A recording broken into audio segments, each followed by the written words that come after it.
Sinampahan ng ethics complaint si Congressman Bong Suntay dahil sa mga nakakabastos umano nitong pahayag sa aktres na si Ann Curtis. Para sa Express Report, makakausap natin sa linya ng telepono si Marian Enriquez. Marian, sino-sino ba yung mga nag-file ng reklamo? Ruth, pinangunahan nga ng Gabriela Women's Party at iba pang women's rights advocates ang pagsasampa ng ethics complaint laban kay Quezon City 4th District Representative Bong Suntay. Kasunod dito ng mga nakababastos umanong pahayag ni Suntay kay Ann Curtis.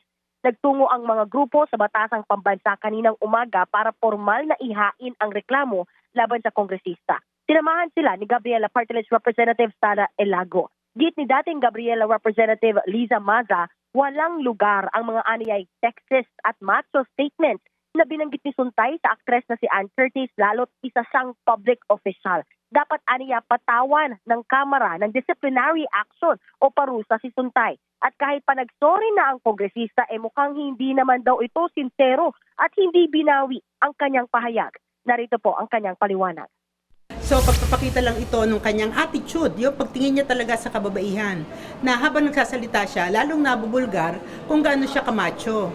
At ano pa naman siya, mambabata siya, pero siya ang kauna-unahan na lumalabag dun sa batas na kapatungkol sa kababaihan.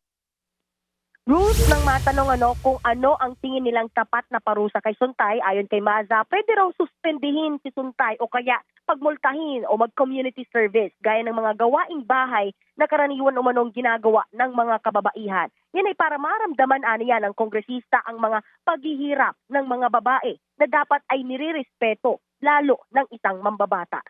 Ruth. Marian, may tugon na ba dyan ang mga kongresista o ano ba ang plano ng Kamara kaugnay niyan?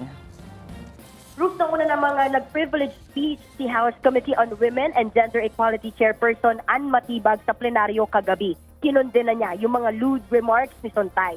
Nagmosyon si Matibag na imbestigahan ng Ethics Committee ang aksyong ito, bagay na inaprubahan ng plenaryo. Narito ang bahagi ng kanyang privilege speech.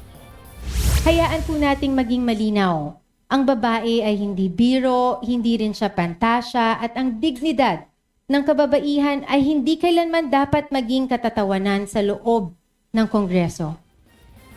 Ruth, dagdag pa nga ni Matibag para maiwasan na ang ganitong insidente sa hinaharap, hiniling niyang maisama sa LEDAC priority measures ang substitute bill na mag-aamyenda sa Safe Spaces Act. Yan muna ang latest. Dito sa Kamara, balik kay Ruth. Yan po ang Express Report ni Marian Enriquez. Mga kapatid, Ruth Cabalco, para sa mabilis na pasada ng mga balitang dapat niyong malaman, mag-follow at mag-subscribe sa social media pages ng News 5.